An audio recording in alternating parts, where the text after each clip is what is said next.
Congratulations, Sheffield United are back in the Premier League. Here is how they did it.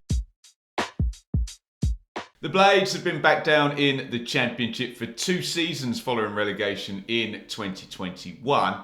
They joined Burnley in an early return with the top 2 sides basically locking out those 2 places in the table since way back before the World Cup break in November. The last time we covered a Sheffield United promotion in 2019, the narrative was very different to this one. Chris Wilder's team upset the odds on their magnificent 4-season rise from League One to the top half of the Premier League. Wilder's team were underdogs in pretty much every facet you can imagine and got the promotions through a combination of incredible momentum and supreme tactical innovation. Now, for better or worse, a team who's then been relegated from the Premier League has a vastly different set of expectations surrounded them.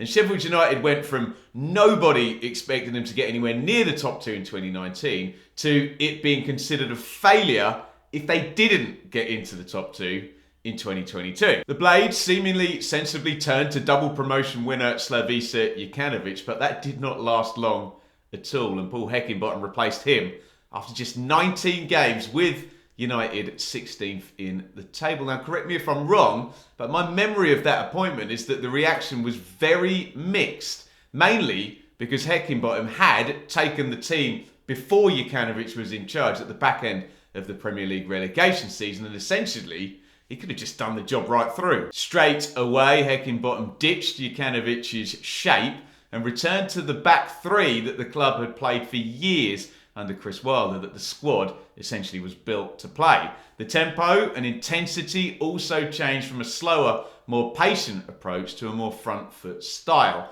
Perceive it how you like, but Heckingbottom cleverly went back to what worked. He chose not to try and reinvent the wheel, but to utilise the squad he'd inherited in the best way possible. Under Heckingbottom's stewardship, the Blades went from 16th up to 5th last season, secured a playoff place.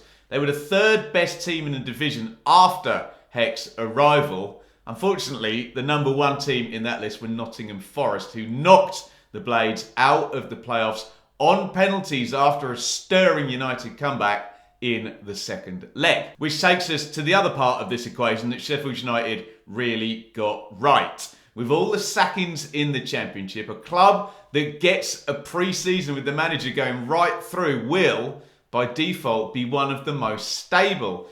Add to that, the summer transfer business at Bramall Lane saw none of the big names leaving. Some of the less successful signings from the Wilder era were taken off as liabilities on the spreadsheet, and a handful of incomings arrived in their place. The Blades cleverly added technical quality without having to pay transfer fees in terms of the loans of Doyle and McAtee from Man City. They did make one big money signing, Anel Ahmedodzic. Do the maths here. You've got a team that was the 3rd best under their manager the previous season. The question was then, could Sheffield United's rivals from last season sustain, and how would the new threats in the division perform? And one by one, we can tick them all off and remove them. The 2 teams ahead in terms of the form last season, Forest and Huddersfield, were, for very opposing reasons obviously, not going to be a threat this season. The other 2 Year 2 parachute teams, Fulham and West Brom, were either in the Premier League or making a mess of it under Steve Bruce in the Championship. And the new Year 1 parachute clubs, Burnley, Norwich and Watford, well, we know, produced one truly competent season between the 3 of them. Now look, I know it's not sexy or glamorous, but Sheffield United this season were the masters of just keeping going and staying at the level they set last season, while the others tried to keep up and couldn't,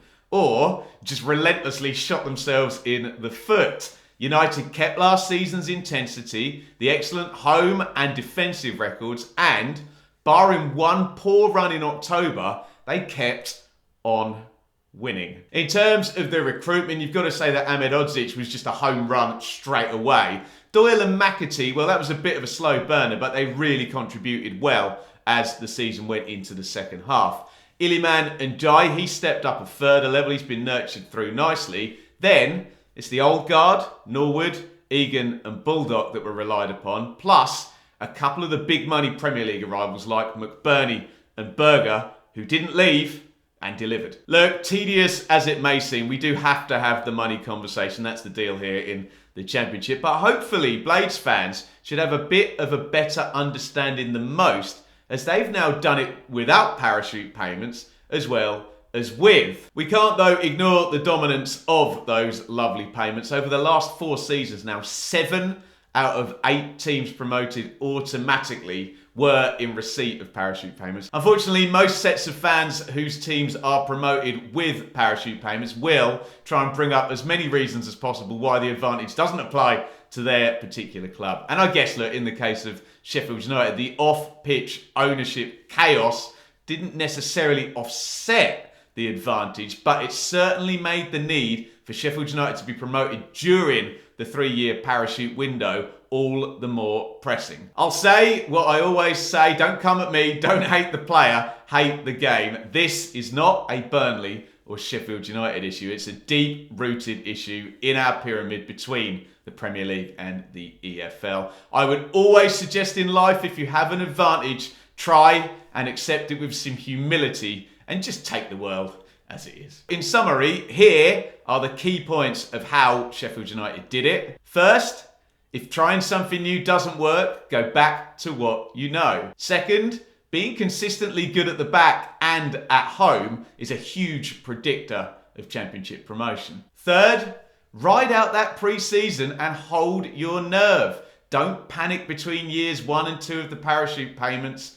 Too many teams do that. 4, don't cash in too early on those Premier League assets. I know they can't stay too long with their salaries, but they are very hard to replace when they're gone. Blades fans are probably frankly fed up of the comparisons, but Chris Wilder was such a giant figure there that I'm going to do it anyway. I'm not saying one is better or worse, I just find it an interesting contrast. You can have your say in the comments. But Wilder and Heckingbottom have both got Sheffield United to the Premier League, and in very different ways. One built a team and one coached a team. One innovated while the other sustained and executed. One flew up the pyramid like an absolute rocket ship. The other was a master of standing his ground and saw off the competition one by one. So well done to Sheffield United. Have your say down there in the comments on how they did it and how they will go in the Premier League. And yes, well, this should be all about Sheffield United. Let's make it all about me, as I'm going to break my arm slapping myself on the back and suggest you click up here, check out my pre-season 1 to 24 predictions, in particular where I said Sheffield United might be finishing